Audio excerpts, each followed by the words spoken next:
let's go now with that transition. See, that was a segue into the next person that we're talking about, right?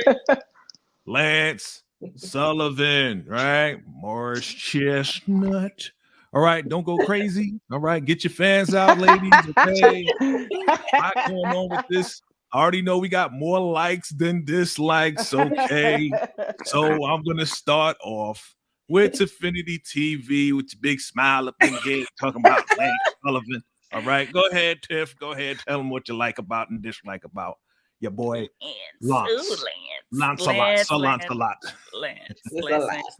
Okay, first of all, he opens the door and just, I mean, we even got like the crease. We got Here we go. I mean, woo.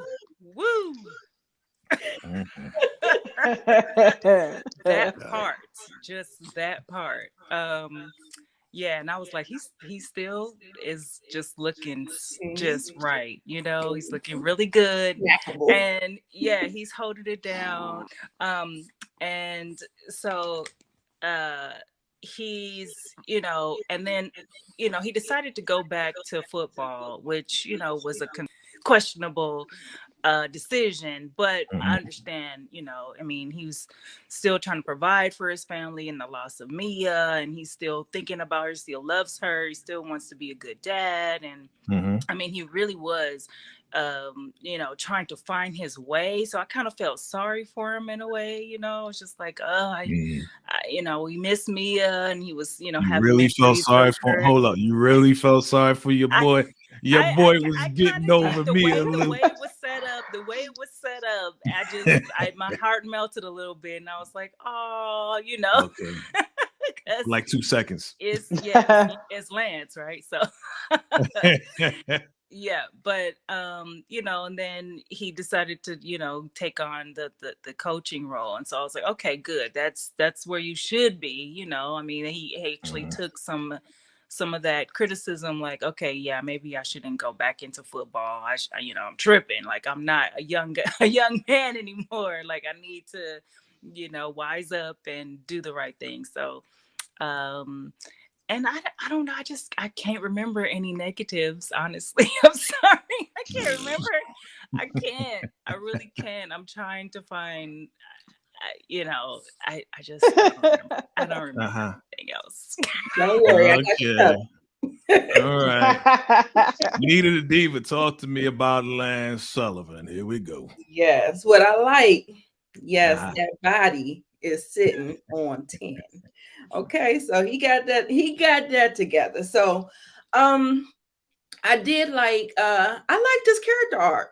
I think that you know, in order to show the growth of a person, you kind of have to show like the bad. So I think that they kind of really put him in the dumps with that whole thing. Whatever, but you know, I think, like we said, along the way he found his way. Now for the dislikes, okay. Him spiraling, I understand everybody's coping with grief. I feel like when he lost Mia, then he retired and he lost that identity of his life. He was in a midlife crisis. He was grieving, and then he have all these responsibilities. They have 4 kids. And so that's a lot. That is a lot to handle, process, or whatever. So I'm going to give him some grace. But him banging everybody from, I mean, everybody. He was supposed to get a vasectomy. He didn't get a vasectomy. I'm strapping up 80% of the time, 75% of the time, 70%. I said, Lance, what are we doing? So anyway, that alone, I was just like, ooh, I just hope he was going to get himself together. I think it was only maybe like 2 episodes. So it wasn't like a huge, long crisis. Ooh, crisis averted. We're moving on and he's ready to turn a new leaf. So I did like that he had that change of heart and he started pivoting and going in a different direction.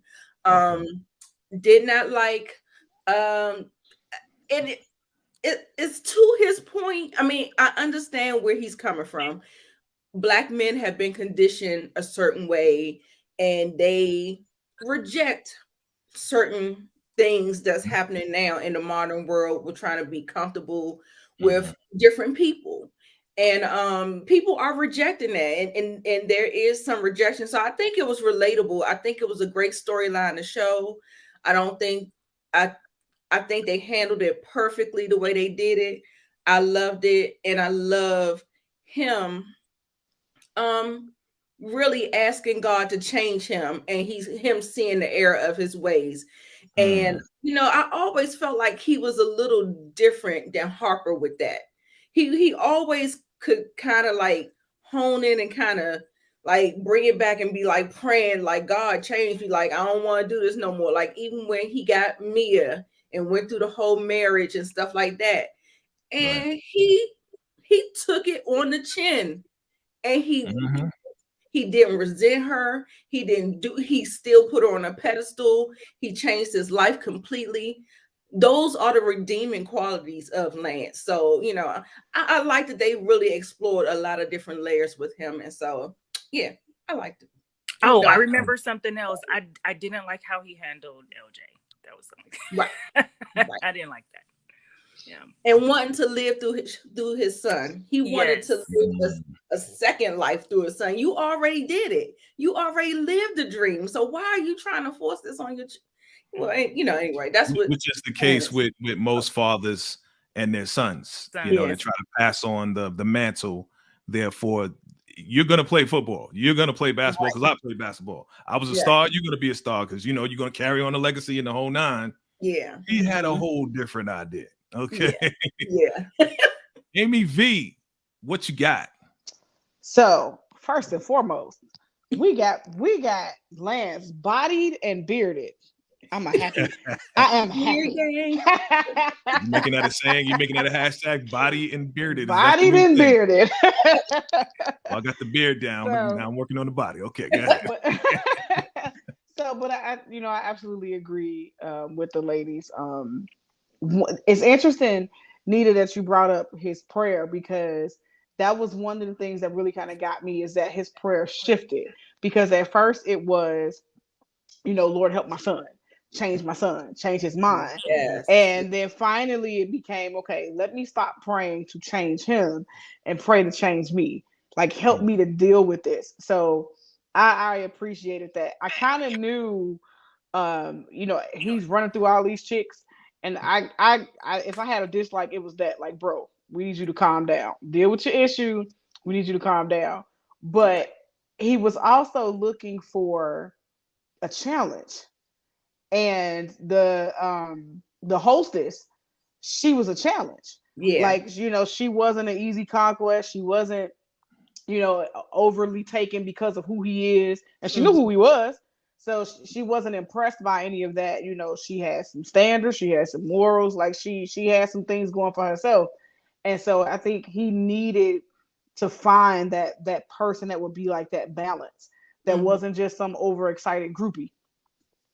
So I was kind of happy about that. And honestly, I can't say I was mad at how he handled LJ, because I understood it. And I think it goes beyond, wanting him to play football. I think in general, men have this idea for their sons. And, it's just this masculine portrayal that they have for their sons. So, I want to see him go on prom with the female date. I want him to be, the playboy, maybe even to some degree that I was, so I get where that was, you're a man's man, if you will.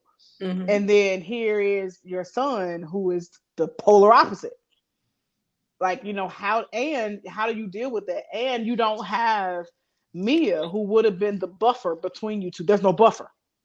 Right. So, he's trying to navigate all of that. So I wasn't terribly mad at how he handled it. I was glad that he came around, and I really appreciated how he answered the question when they asked, what do you expect from your son? Is he going to follow in your footsteps?